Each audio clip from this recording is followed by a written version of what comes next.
Alors salut les makers, donc moi c'est Aurélien, je vais essayer de vous présenter aujourd'hui une petite vidéo sur la façon dont on peut démarrer proprement une impression 3D. Alors cette vidéo elle s'adresse à des débutants bien entendu parce que la plupart des habitués savent exactement comment lancer leur machine. Moi mon but aujourd'hui c'est de répondre aux questions qu'on entend très souvent sur le net de comment lancer une impression et éviter un maximum de loupés sur les premiers réglages.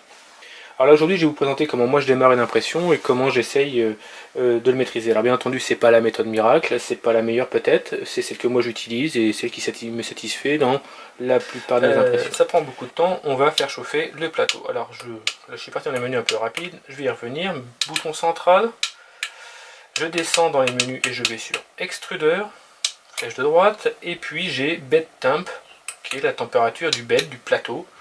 Je sélectionne avec la flèche de droite et avec les flèches haut et bas, je vais pouvoir monter la température. Alors là, je travaille sur un PLA qui a besoin de 60 degrés de plateau. Voilà, je suis sur 60 degrés. Et je vais revenir en arrière jusqu'au menu principal. Et vous voyez, si vous arrivez à le voir sur la caméra, actuellement mon paramètre de demander est 60 degrés, je suis à 22 et ça commence à monter tranquillement en température. Alors le plateau, très très important, il va falloir qu'il soit propre. Alors ça, on va le laver tout à l'heure. Première chose à faire aussi, c'est s'assurer que tout est bien réglé sur la machine, qu'il n'y ait pas de jeu parasite. Alors, en l'occurrence, un des défauts souvent que les débutants ne maîtrisent pas, c'est la tension de leurs courroies. Il est important que les courroies soient tendues afin qu'elles ne sautent pas au niveau des poulies d'entraînement, c'est-à-dire au niveau du moteur X ici et moteur Y qui est placé derrière. Alors, moi j'ai rajouté sur ma machine des tendeurs, c'est beaucoup plus facile pour le réglage. Est-ce que vous le voyez en bas? Non. Alors j'ai essayé de reculer un peu pour qu'on ait un champ de vision un peu plus large. Hop, on va faire comme ça. Ça va être un peu plus simple. Ici j'ai placé un tendeur, je tourne la molette, ce qui me permet de détendre. Alors ça grince un peu parce que là je suis bien tendu quand même, mine de rien. Hop, là c'est bien tendu, vous voyez, elle résiste un peu à la traction, elle est très bien. Tac. Ici j'ai rajouté également un tendeur de courroie pour l'axe X. Alors celle-ci mériterait peut-être un petit peu de tension, donc je vais le faire devant vous si ça vous intéresse. On va la retendre légèrement. Hop, qu'est-ce que ça donne là? C'est pas mal, un petit peu sur l'autre aussi. Hop. Et là, je suis bien. Alors ensuite, ce que je vais faire, je vais tout simplement faire chauffer mon plateau pour qu'il puisse déjà prendre sa température de fonctionnement. Donc déjà là je le sens, il est chaud. L'objectif c'est de le nettoyer mais aussi le mettre en température parce que comme on le sait tous, normalement les matériaux quand ils chauffent ils se dilatent. Alors l'objectif là c'est de pouvoir travailler et faire mes réglages sur un plateau à bonne température et à sa forme de travail. Donc je le fais chauffer, il va se déformer, il va prendre sa bonne position et je vais faire tous mes réglages là-dessus. Alors, autre chose, j'ai fait mes tensions de courroie. Il va falloir aussi s'assurer que mes axes coulissent bien. Donc tout ça, chacun a sa méthode. Certains travaillent avec de la graisse. Moi, je vais travailler avec du WD-40, ce qui m'oblige à le faire assez régulièrement parce que ça ne tient pas, c'est assez liquide. Et puis le vaporiser directement dessus, ça va en mettre partout. Ça ne tiendra plus quand j'ai imprimé sur mon plateau. Donc ce que je fais tout simplement, je mets un petit peu de WD-40 sur mon chiffon. Et puis sans en mettre sur les courroies bien sûr, je vais lubrifier mes axes légèrement comme ça.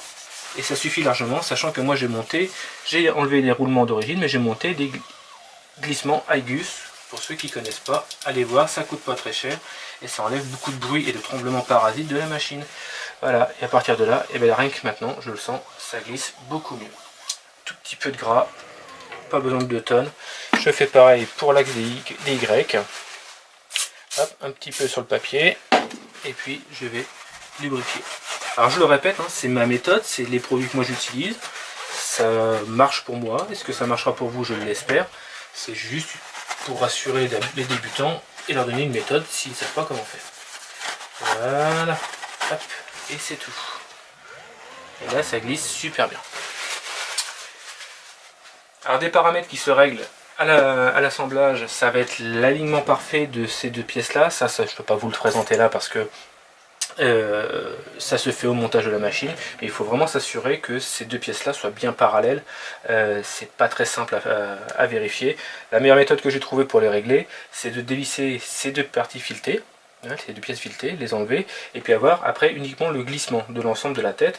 Si les axes sont légèrement de travers, ça va faire des points durs tout simplement. Alors pareil, il faut les monter bien droit, hein. Si vous mettez de travers, ça va bloquer. Donc attention, vérifiez qu'il y ait un bon coulissement, et puis après vous pouvez remonter vos pièces et tout se passe bien. Alors première chose à faire, pour les réglages, eh bien, on va faire ce qu'on appelle le 0 par le up, alors c'est Home All, là, la commande, donc j'y reviens. Dans les menus, bouton central, Quick Setting, je vais dans Quick Setting avec la flèche de droite, je descends sur Home All, flèche de droite, et vous voyez, mon plateau, ma tête, tout va essayer de reprendre ses 0.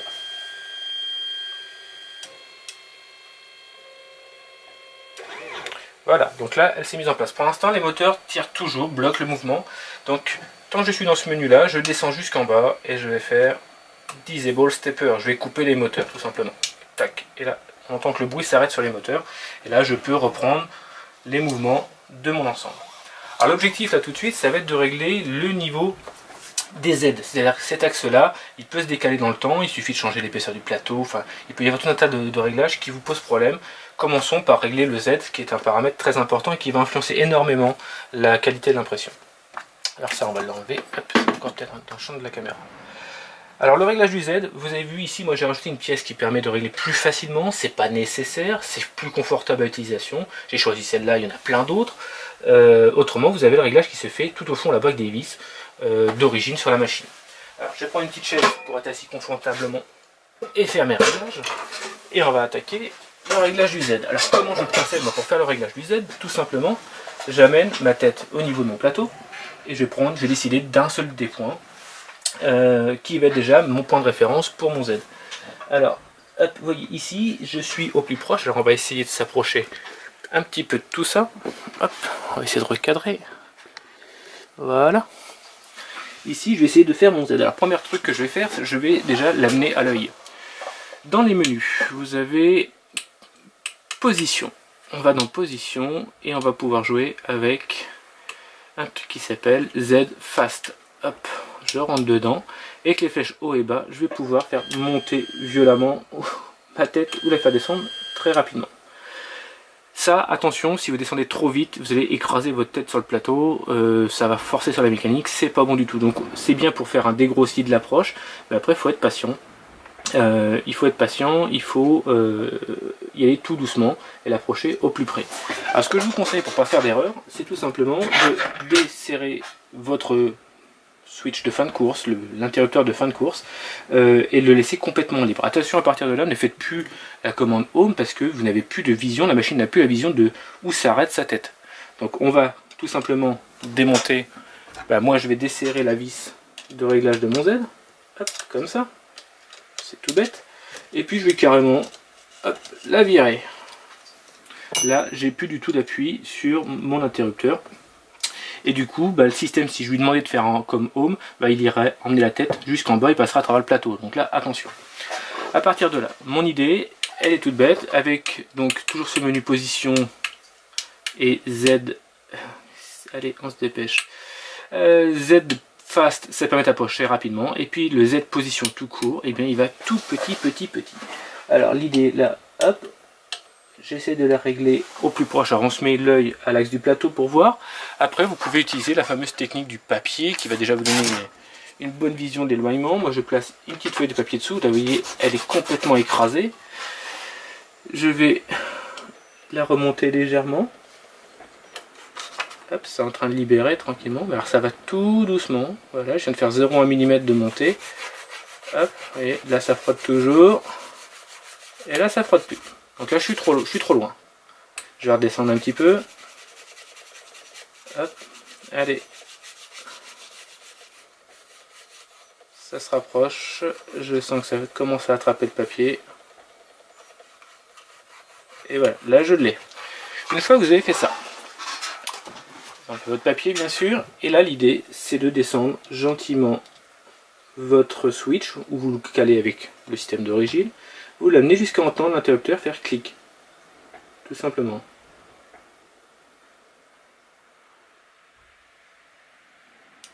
Hop, là il vient faire clic. Je reviens un peu en arrière, je le ramène gentiment. Tac, là je l'ai. Maintenant, je verrouille l'ensemble avec le contre-écrou. remettant maintenant ma vis à sa position. Et ça ne bouge plus. À partir de là, on peut refaire un home all, quick setting, home all, et elle va reprendre sa position. Voilà, donc là j'ai déjà mon premier paramètre. Les moteurs sifflent toujours parce que vu que je viens de faire un home all, les moteurs restent allumés, disable stepper, et ça s'arrête. Je peux reprendre la main sur mes pièces. Là j'entends que ça frotte un tout petit peu légèrement, donc j'ai mis peut-être un tout petit pouillem sur le switch. Ça frotte légèrement, ça se rattrapera avec les réglages du plateau tout à l'heure. Hein, ces fameuses vis qui sont dessous. Alors d'origine vous réglez les vis par dessus avec le tournevis. Moi j'ai monté un système qui me permet de régler directement avec une petite molette sur les quatre coins. C'est beaucoup plus simple et beaucoup plus confortable. Alors on va reculer un peu le champ de vision parce que maintenant je vais vous présenter un autre souci. Ce qui m'arrive assez souvent, et ça j'ai encore un peu de mal à comprendre pourquoi, mes deux moteurs Z finissent par se décaler l'un et l'autre. Donc au bout d'un moment mon axe finit par se décaler comme ça. Alors ce qu'on va faire, on va reprendre une feuille de papier. On va essayer de caler tout cet ensemble. Alors là, hop, voilà. Là, je suis vraiment décalé. Voilà, là, je suis pas trop mal. Hop. L'objectif, c'est de prendre un petit réglé. Alors, par contre, je crois que je l'ai perdu. Génial. Non, je n'ai plus de réglé. Bon, soit. On va prendre un gros réglé alors.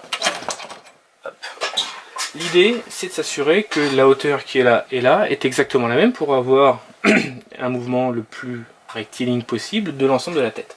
Alors moi, ce que je prends comme référence toujours, c'est ce bloc-là par rapport à cette pièce-là. Je mesure la distance qui est ici.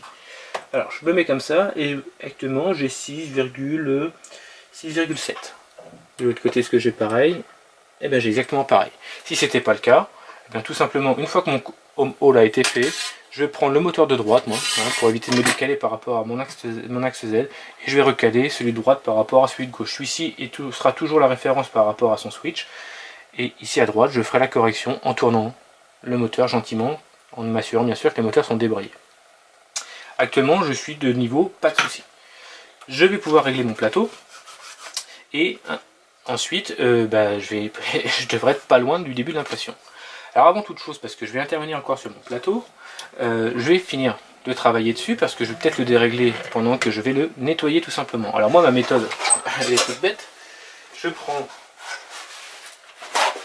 un peu de sopalin, un peu de liquide carreau et tout simplement, eh bien je lave mon plateau. Alors là vu qu'il est chaud, il faut être assez rapide parce que ça sèche. Voilà.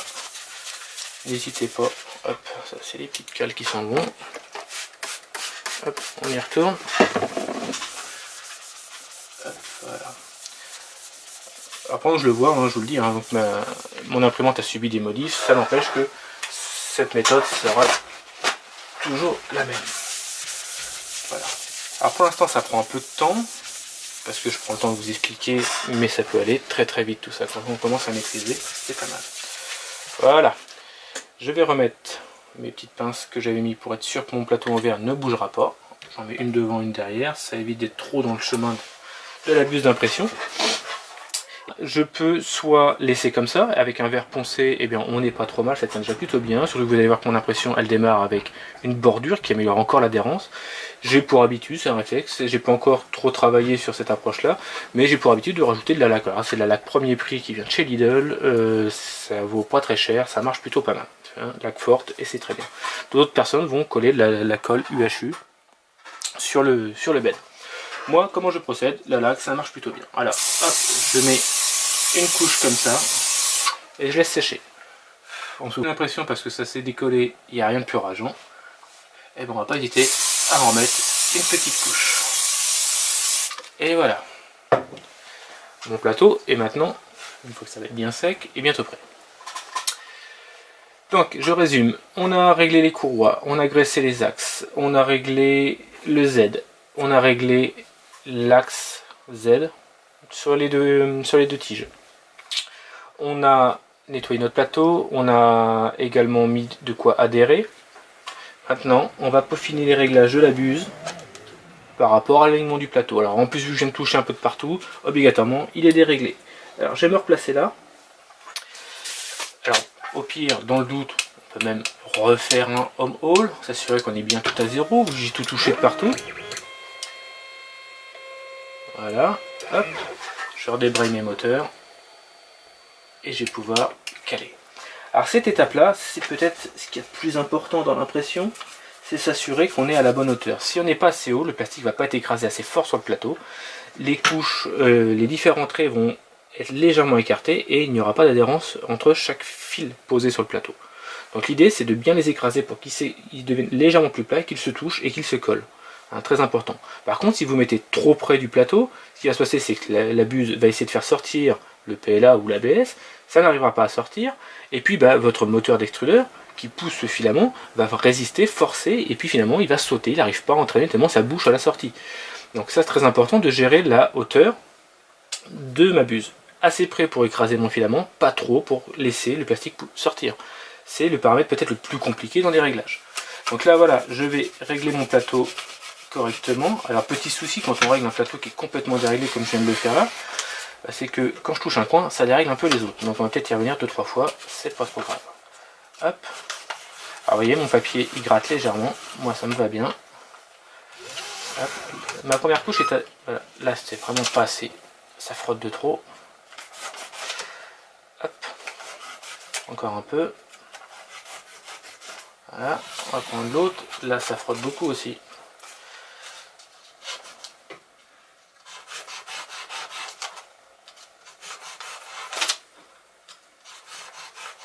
Encore un peu.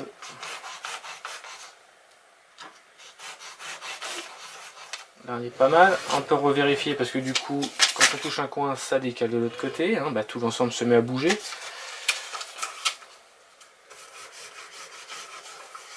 C'est pas mal. Alors ma première couche va être de 0,2 mm, donc ce qui me laisse un peu d'espace quand même potentiel entre ma buse et mon plateau. Si j'ai choisi du 0,1, il faudra être encore un peu plus précis. Hein. Bon, une première couche de 0,2, moi je trouve que c'est une valeur sûre. Ça permet d'avoir une bonne adhérence et avoir un paramètre d'impression assez souple sur le réglage du plateau. Celle-là, elle est vraiment pas à sa place. Encore un peu. Voilà. Allez, c'est parti. On va tout remettre à sa position dans le coin là-bas. Et puis, on va bientôt pouvoir attaquer. Donc, certaines personnes, et ça m'arrive des fois, ça dépend de la situation, vont faire chauffer la buse aussi pour le réglage comme je viens de le faire là. Tout simplement, comme je vous ai dit tout à l'heure, les matériaux se dilatent quand ils chauffent. Ici, je ne l'ai pas fait, je suis resté sur une buse froide.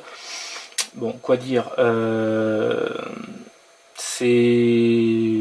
suis pas sûr ce paramètre là, une grosse incidence, l'allongement de la buse doit vraiment pas être très important. Bon, ça m'arrive des fois de le faire quand même. Aussi pour une autre raison, c'est que ma dernière impression a peut-être laissé un petit bout de plastique en bout de buse et un léger débordement, ce qui ferait que ça, dans mon réglage, ça ferait une surépaisseur que je n'avais pas considéré. Donc ça m'arrive des fois de faire chauffer ma buse pour être sûr et de la nettoyer pour être sûr d'avoir vraiment la hauteur buse plateau et non pas la buse plateau plus PLA coincé dedans. Alors, à partir de là, on va pouvoir lancer l'impression. Donc pour ceux qui ne connaissent pas, dans les menus, on va dans Print File. Maintenant que ma carte SD a été chargée. Et là, vous cherchez votre fichier. Alors malheureusement, moi, j'ai la fâcheuse habitude de ne jamais vider ma carte SD, ce qui fait que j'en ai beaucoup dedans. Alors ça va être un petit peu long de le trouver. Et puis je vais lancer l'impression. Je vais faire une petite pause sur la vidéo. Je vais vous remettre la vidéo au moment où ça va démarrer pour qu'on regarde ensemble la première couche. Allez, j'y suis presque. Le voilà. Allez, je suis dessus. Flèche de droite et c'est parti. Donc mon plateau est déjà à 60, ça c'est parfait. Là, ma buse est en train de chauffer. Je l'ai calé à 210 pour ce PLA là. On va la laisser monter en température. A tout de suite. Voilà, donc là on va atteindre la température. Elle refait son home. Et elle est partie. Donc là, elle fait sa purge. Ça c'est ce que j'ai inséré dans mon G-code dans Cura pour qu'elle puisse vidanger un petit peu. Et c'est parti. Donc voilà mon premier filament qui est un petit peu fin parce que vous voyez, j'ai pas fait ma purge avant. Pas grave, c'est une jupe. Et ça permet, comme j'ai dit tout à l'heure, de nettoyer. Alors si on regarde bien, eh bien mes fils sont bien joints les uns aux autres. J'entends pas mon extrudeur claquer, tout simplement comme si, je vous l'avais dit tout à l'heure, si ma buse était trop proche, et ça n'arriverait pas à sortir, j'entendrais la roue crantée de l'extrudeur qui riperait sur le filament, ça ferait clac, clac, clac en permanence. Là c'est pas le cas. Donc a priori j'ai pas de. Ma tête est pas trop proche, et elle paraît assez proche. Par contre, il faut bien avoir cette jonction de filament entre chaque fil. Alors je vais essayer de reprendre un angle de caméra encore plus proche pour que vous voyez bien l'affaire. Donc voilà, c'est comme on le voit là, c'est pas simple d'avoir un autofocus correct avec quelque chose qui bouge devant l'objectif. C'est pour ça que j'arrive pas à être beaucoup plus près. Donc là vous voyez, elle continue à imprimer ma première couche, donc en 0,2 à la bonne hauteur, avec une vitesse d'avance par contre très très ralentie pour cette première couche. Je choisis toujours de passer à 20 mm secondes, ce qui est très très lent pour l'imprimante, mais qui me permet d'assurer une bonne fusion des différentes couches et un bon refroidissement. Et en plus j'ai coupé la ventilation pour cette phase là, histoire que ce soit plutôt chaud et que ça arrive à bien fusionner. À partir de là, donc là elle attaque le remplissage et puis elle va finir son impression tranquillement. Donc là j'en ai pour 4h30. On va arrêter là et puis je vous montrerai le résultat une fois fini, hein, pour prouver qu'il n'y a pas eu de souci. Allez, on laisse la machine faire son travail, à tout à l'heure. Alors nous revoilà quelques minutes, voire quelques heures plus tard. Donc ma pièce est maintenant terminée. Donc voilà, alors l'impression s'est plutôt bien passée. J'ai eu quelques petits soucis quand même. Alors c'est pas lié du tout à mes paramètres de réglage au départ. C'est pas du tout une préparation qui a foiré. C'est plutôt le fait que j'utilise un PLA de très mauvaise qualité. Et que j'ai voulu faire ça très très rapide parce que ce sont des pièces d'ordre mécanique. Elles n'ont pas du tout besoin d'être esthétiques. Donc vous voyez, ici on voit apparaître des petites inclusions, il y a un point noir, pourquoi, je sais pas. Et la qualité, au fur et à mesure des strates, c'est légèrement dégradé. Sur le haut, j'ai beaucoup de sous-extrusions, ici une magnifique là. Alors pour quelle raison, je cherche encore.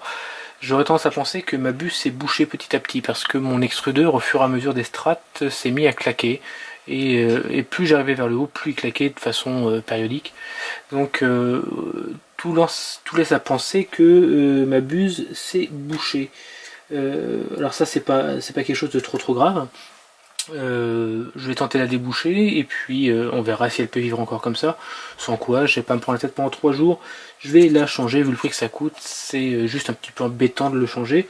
Faut bien faire gaffe au serrage pour pas avoir de fuite sur les côtés. Voilà, c'est quelque chose d'assez bénin. Alors là, elle est, comme vous pouvez le voir, bien adhérée au plateau. J'ai pas de warping. La pièce est bien tenue sur sa surface. Aucun souci. L'idée maintenant c'est de pouvoir la décoller. Je suis sur un plateau en verre alors c'est un plateau en verre dépoli. Dépoli tout court jusqu'à présent pour moi ça n'a pas fait grand succès. J'ai repassé par dessus un coup de papier de verre 600 à l'eau et du coup cette surface elle a été largement améliorée. Alors avant de décoller une pièce et pour empêcher les déformations, il faut être sûr d'être passé en dessous des 50 degrés parce que le PLA à partir de 50 degrés commence déjà à ramollir. Donc si je tire sur ma pièce, obligatoirement je vais l'écraser sur les côtés. Donc là je suis tombé à 36 degrés sur mon plateau. On va essayer de la décoller à la main. Alors en tirant dessus comme ça, elle vient moyennement. Alors après moi j'ai une petite technique pour soulager le décollage. Je prends mon cutter, je place sous ma jupe, je fais tout le tour. Hop. Et ça va me permettre de la décoller aisément. Vous voyez. Alors voilà, ma pièce maintenant elle est sortie. Bon, que si on la regarde de près, vous voyez, il y a vraiment un gros problème de sous-extrusion à cet endroit là. Je sais pas. Bon, il va vraiment falloir que je regarde mon problème de buse. Autrement, si on regarde les premières couches, elles sont plutôt magnifiques. Donc, a priori, c'est vraiment quelque chose qui s'est dégradé au cours de l'impression et non pas du tout ma préparation. Alors, vous voyez, l'écrasement au plateau a été parfait. J'ai une surface qui est parfaitement lisse, aucune rugosité. Donc le réglage du Z et le réglage du plateau comme je l'ai mentionné tout à l'heure, c'est primordial, ça demande un petit peu de temps mais au moins ça assure d'avoir déjà un bon départ et c'est concrètement ce qui va influencer la suite de l'impression. Là cette impression, bon je vous dis, hein, souci lié je pense plutôt à ma buse, mais en soi le départ est vraiment bien parti, c'est un bon début. Alors pour enlever ces petites bordures, ma technique elle est toute bête, hein, voilà, on fait tout simplement ça. vous voyez, ça vient tout seul. Hop, et voilà. Voilà ma pièce terminée. Alors après, pour ceux qui voudraient enlever les bavures, la technique du cutter, hein, je fais hop, comme ça. Et voilà. Elle est ébavurée tout du moins sur cette tranche là, je ferai les autres plus tard. Donc voilà, ma pièce est costaud, hein, résistante mécaniquement, c'est tout ce que je lui demandais. Voilà, alors j'ai choisi quelque chose de très épais, très dense, hein, parce que son but c'est vraiment d'être un maintien mécanique, je cherchais vraiment pas de l'esthétique. Voilà, donc j'espère que cette vidéo elle vous aura apporté quelques astuces, vous aura montré comment, en tout cas moi je procède pour régler ma machine avant de lancer une impression. N'hésitez pas à perdre un peu de temps sur cette phase là, elle est primordiale. Une bonne adhérence au plateau, c'est l'assurance d'une belle surface en dessous, c'est l'assurance que la pièce ne va pas se décoller, et aussi que vous partez sur des bonnes bases pour la suite de la construction. Si après comme moi vous n'avez pas de chance, hein, un problème de sous-extrusion.